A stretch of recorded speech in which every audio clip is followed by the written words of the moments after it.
start, studies on everybody.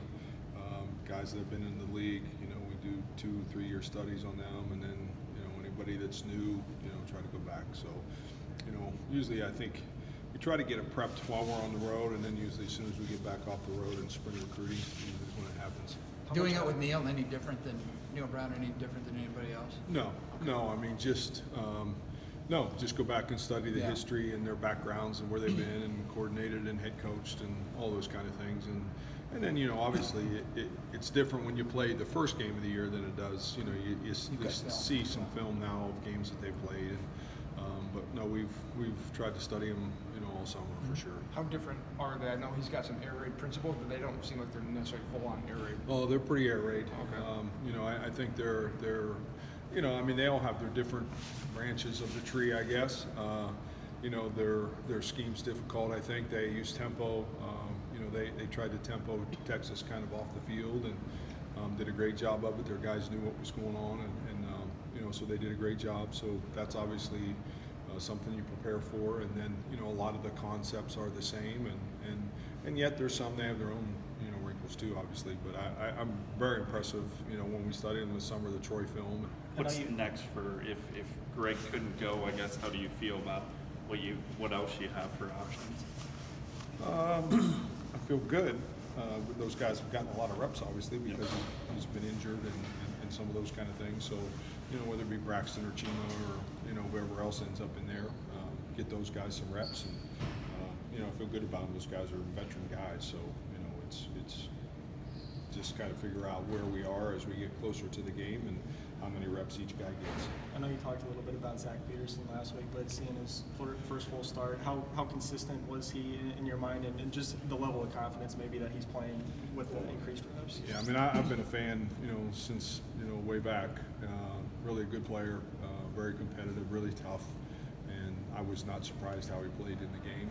Hasn't surprised me at any point in time, and I don't think he's really surprised any of us. He got a little more of an opportunity, obviously, and took full advantage of it. He said last year he was kind of hard on himself in practice and stuff when he wouldn't maybe execute a call the right way, and Ray would help him out or Jaquan would help him out. How much more is he just self-assured maybe? He's not self-assured. He was mad at himself today. So, but that's why he's good. That's why he's a good player. Coach Campbell called himself a ding-dong yesterday for considering redshirting him. What were the lobbying efforts? What were the conversations like for, in terms of getting him on, not doing the great shirt? I don't even think there's conversations. I think players kind of determine whether they redshirt or not. I think there comes points where there's no discussion necessary, and I think he proved he could play and do all those things, and on kickoffs and all the above. So, usually those aren't conversations. Usually those get shown on film, and then there isn't much of a conversation, and you just kind of roll with it. Other than maybe a little stretch between the third and fourth quarters, where TCU scored a few times, there's probably not much to not like about Saturday.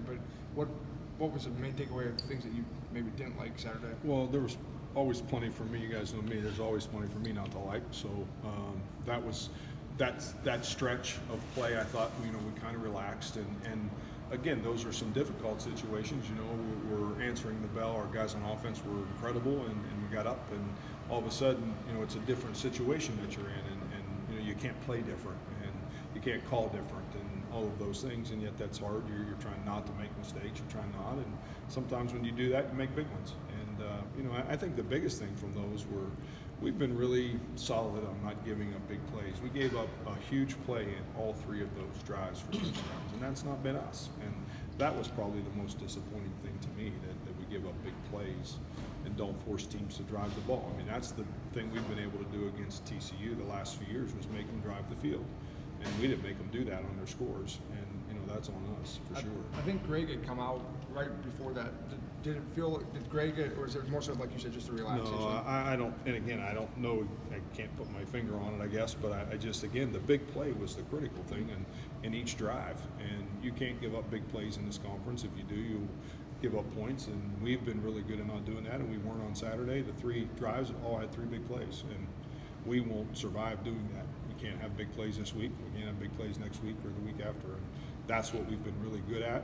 That's what's allowed our team to have some success, and it just can't happen. I mean, those are things we've got to stop and eliminate.